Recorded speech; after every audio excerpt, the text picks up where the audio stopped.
Namaste, friends, and welcome back to our channel.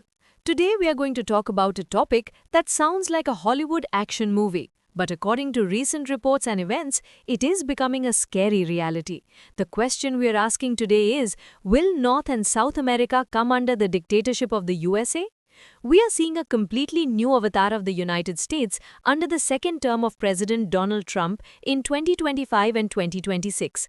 It is no longer just America first, it looks like America only. From kidnapping foreign presidents to threatening to buy entire islands, the superpower is flexing its muscles like never before. So grab your chai and let's decode this Donroe Doctrine and what it means for the world.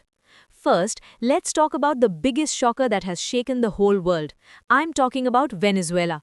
We all know the US and Venezuela have had problems for years, but recently things went to a whole new level.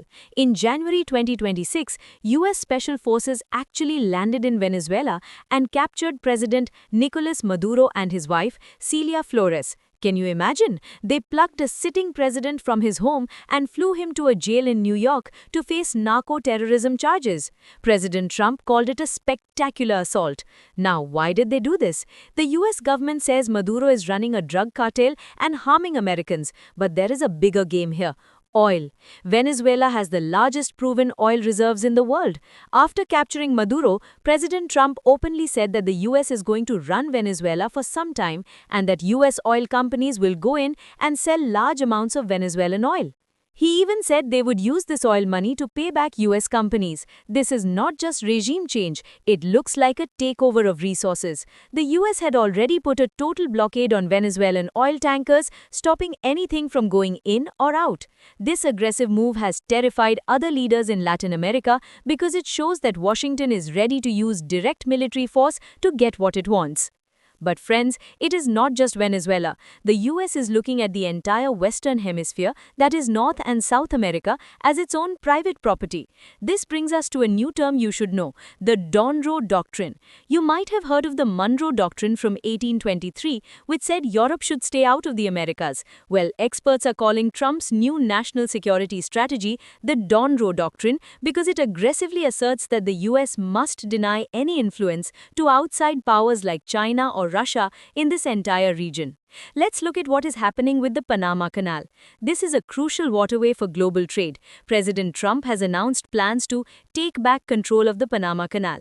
He claims that the canal is controlled by China and that the US was ripped off when they gave it back to Panama years ago. He even posted a photo of the US flag over the canal with the caption, "Welcome to the United States Canal." The Panamanian president, Jose Raul Mulino, shouted that this is intolerable, but the US has refused to rule out using military force to seize it. Imagine if someone said they wanted to take back a part of your house because they built it 50 years ago.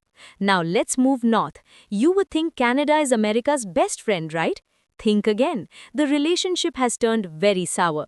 President Trump mocked the Canadian Prime Minister Justin Trudeau, calling him a governor and referring to Canada as a great state of the US, essentially treating it like the 51st state of America. Why? Because of trade and borders. Trump threatened to slap a 25% to even 100% tariff on Canadian goods if they didn't do what he wanted. There is even talk of using economic force to compel Canada to join the US. This is pure dadagiri, my friends. And then there is the story of Greenland. It sounds like a joke, but the US president is very serious about buying Greenland, which is an autonomous territory of Denmark. He says the US needs it for national security to build a missile defense system called the Golden Dome. When Denmark said no thank you, we are not for sale, Trump warned that the US is going to do something on Greenland whether they like it or not. He sees it as a strategic real estate deal to keep Russia and China out of the Arctic. So what is the pattern here? Whether it is bombing drug boats in the Caribbean, threatening Colombia's President Gustavo Petro by cutting off aid and calling him a drug dealer, or telling Mexico to pay tariffs, the message is clear. The US is returning to a very old style of functioning where might is right. They are saying that in their neighborhood, their word is the law. The new national security strategy explicitly says the US rejects global domination but will prioritize its own hemisphere and homeland above everything else. It basically tells Europe and the rest of the world, you handle your own problems, we are taking care of our backyard. This has huge implications for democracy within the US too. President Trump has signed executive orders to end birthright citizenship, which means children born in the US to non-citizens might not automatically become US citizens anymore. This affects lakhs of Indians and other immigrants. There are plans for mass deportations using the military. Critics are saying this is a path to dictatorship, where the president uses the Justice Department to go after enemies and ignores the courts.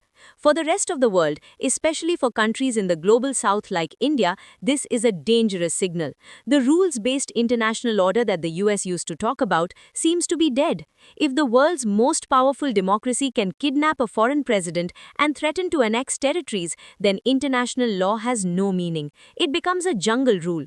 Countries like Russia and China are watching this and saying, look, the US is doing exactly what they accuse us of doing.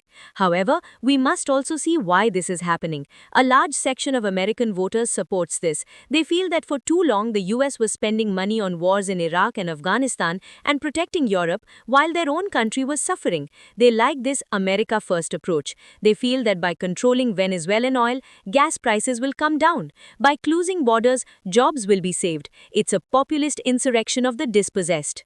So, to answer the question, will the Americas come under the US dictatorship? In a way, the US is trying to establish a hegemony when no other power can challenge it in North or South America. It's forcing countries to fall in line with tariffs, military threats, and even direct intervention. It is not a formal empire where they rule every country directly, but it is a sphere of influence where sovereignty exists only at Washington's pleasure. For India, we have to be very careful. We have good relations with the US and their external affairs minister has met with their new team. But we must remember that this new US administration is very transactional. They demanded that India stop being part of BRICS or face 100% tariffs. They have criticized India on tariffs too. We cannot rely on old assumptions. As the world becomes more chaotic with this flux America, India needs to stand on its own feet, strengthen its own economy, and work with other middle powers to protect its interests. The drama is still unfolding. Will Maduro remain in jail? Will Canada bow down? Will Greenland become American property? We have to wait and watch. But one thing is sure, the era of polite diplomacy is over. The gloves are off. Thank you for watching this enthusiastic deep dive into global politics. If you liked this video, don't forget to like, share and subscribe. Let me know in the comments, do you think the US is right to protect its interests this way, or is this a danger to world peace? Jai Hind.